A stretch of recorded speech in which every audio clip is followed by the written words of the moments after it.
Hey, what's going on guys? Assad here, and in this tutorial I'm gonna talking about the array.length, or you can say .length in general, because this is the property which we use the most. I mean, developer, I guess, and the it you helps a lot.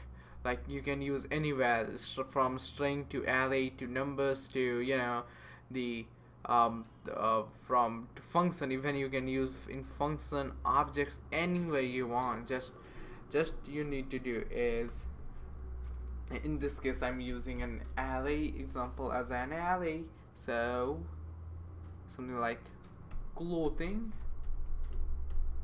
and it will be equals to array of clothes strings. So shows, comma, shirts,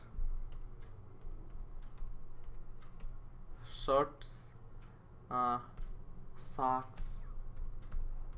and yeah, it would be string everywhere. Keep in mind though, I'm using string.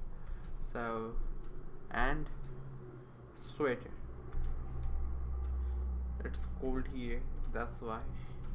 And when we done with that, just log it on the console.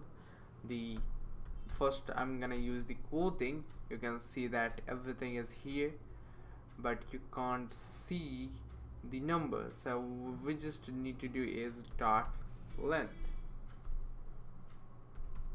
It's a very helpful property, you can use anywhere you want. So hope you guys understand. That's it for today's video guys. See you guys in the next tutorial.